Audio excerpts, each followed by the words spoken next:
the Queen of Heaven, the source of humanity and God, justice tempered by mercy. The Virgin Mary is no casual subject, and countless artists have tried their hands at depicting her. What makes Leonardo da Vinci's Virgin of the Rocks such a notable work? How did he take the standard subjects of such paintings and unite them through subtle, exquisite details? Professor Rosand explores the rocky setting of Leonardo's imagination and explains just what it is the artist accomplished. Okay, the Virgin of the Rocks. This again is Leonardo is treating fairly standard, what we would call standard iconography, that is subject matter. However, with his own very, very particular take on it. There has been a long tradition of the Virgin and Child, that is, of the Virgin Mary and her child, Christ, often seen, sometimes she's seen elevated on a throne, and that's when she's celebrated as the Queen of Heaven. At other times, she is seated on the ground, and that is when she is a Madonna of humility. And these two aspects of Mary are very crucial to the religion, for one thing, but also for the painters, in the sense that she is celebrated, as I say, as Queen of Heaven, but she's also a mother. And that maternal aspect of her is crucial because she becomes the link. Her son is born to die, and he dies. At the Last Judgment, she will be the primary figure to intercede on behalf of the rest of us poor souls, pleading for that justice be tempered by mercy.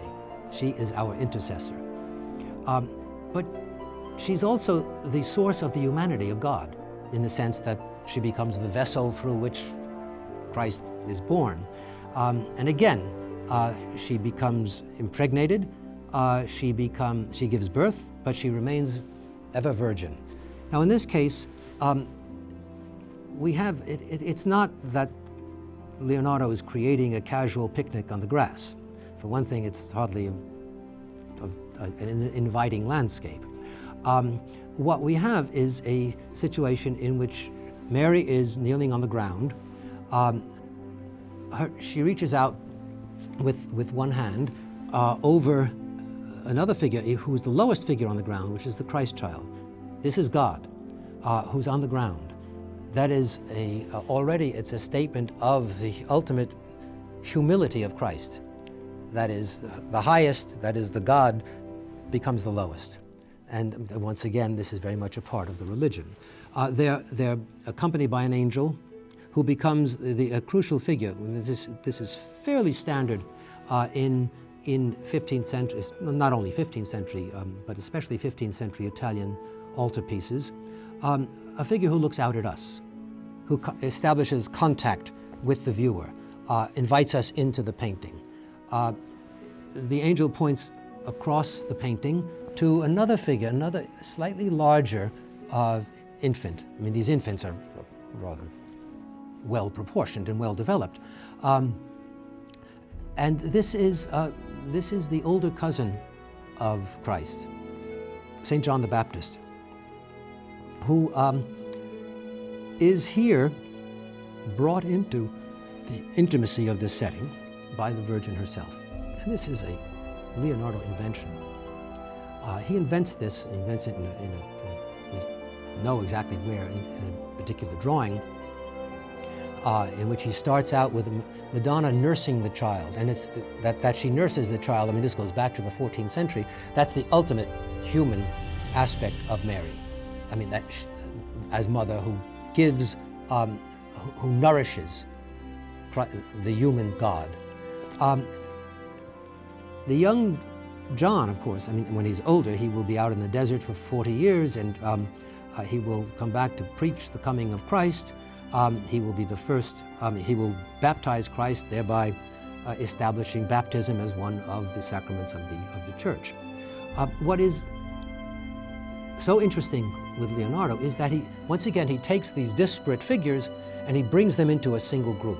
He gives them a great unity. This is an aspect of this art that, once again, that Vasari, in the middle of the 16th century, recognized. to take the disparate units of various figures and to give them a single unitary form. And in this case, it's the spreading mantle of the Virgin Mary, carried by her arm as she reaches out to take John by the shoulder and bring him into the group. But he is an outsider. He is there, he's coming in from outside, she's welcoming him, bringing him in. He greets his cousin, who turns to him to give him a sign of benediction. And the angel who looks out at us points right directly across to John, so that there's a circuit of relationships here. Just as there is a circuit, an axis of emphasis here above Christ, the head of Christ, the angel's hand, and then ultimately the hand of the Virgin above. Well, Christ's gesture with the two fingers raised is the gesture of benediction. This is a gesture of blessing, This is the gesture that saints will use when they, as it were, acting on behalf of Christ, will use. This is what the Pope uses when he blesses a crowd. The angel, on the other hand, is there as a kind of indicator, quite literally, pointing across to John, and I mean that itself establishing reinforcing the axis from here to here, from the let's just say the visitor or interloper across here. Whereas the hand of Mary is a hand also of blessing. I mean, it's a hand that is right above her child. It's the kind of hand that would come down on the head of the child softly. So that what we have here are various gestures that belong to different figures, and yet they are knit together by Leonardo so that the entire, all of the figures move. That is, move in the sense that they create this kind of unity. There's one other aspect of Leonardo that's important as a painter, and it has to do with all of this. And it's what is generally referred to as sfumato, which means basically a smokiness. What Leonardo declares, I mean, just to go back to his own writings, there are no outlines in nature. The idea that somehow you draw an outline around the face, that's an artificial convention, because there is no such outline, just as there's no horizon. If the face moves or if the viewing eye moves, the line moves. It's a continuity there. And what he does is to create this sfumato effect, that is both around the edges of the face, but also within the face itself. What he does is to soften the line. And toward the end of his career, at the end of his late art, the shadow becomes so dark that you can hardly see any lines. It is the very notion of, in a sense, the painter trying to liberate himself from the limits of his own art, because he has to do it with line. It has to be there. He has to have that structure, and yet, I mean, even here, I mean, around the face of the angel, but all of these faces, there's a softening. I mean, this is in the 1480s, so it's not as radical as it will be several decades later. But the most striking aspect of the painting, of course, is what gives it its modern title, The Virgin of the Rocks.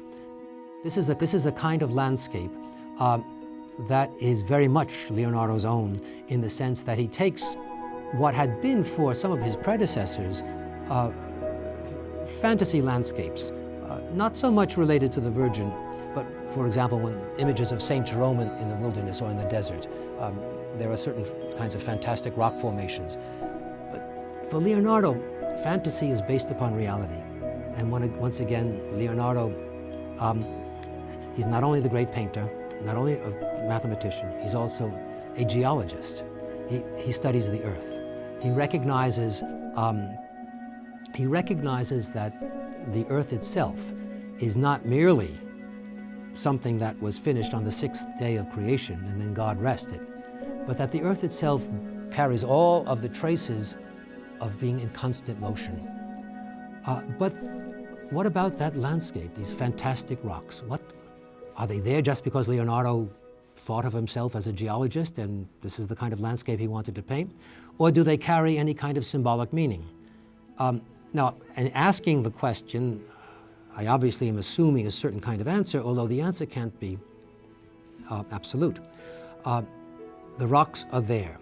They carry all sorts of interesting implications, that is, in terms of their openings, their penetration, and so forth.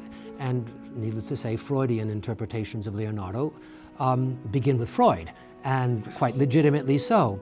But in this case, there are other possibilities, and they're not mutually exclusive.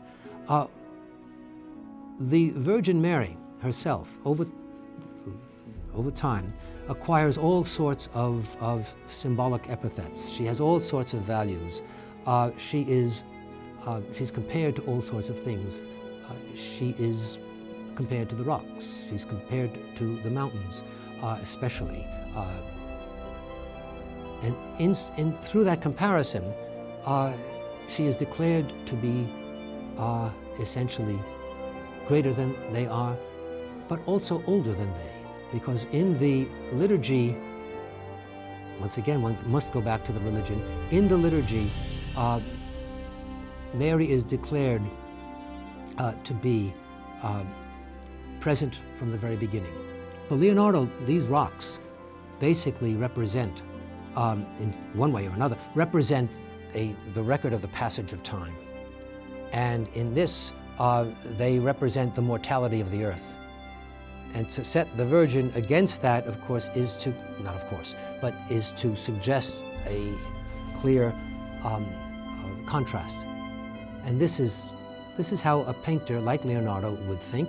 No theologian would have the imagination to say, look, why don't you put rocks there because she's older than the rocks and so forth. So this is where painters become extremely, not just knowledgeable, but they are the ones who imagine. They are the ones who imagine the possibilities of giving a pictorial form to this particular culture, this particular religious culture. And it's one of the great achievements of Leonardo.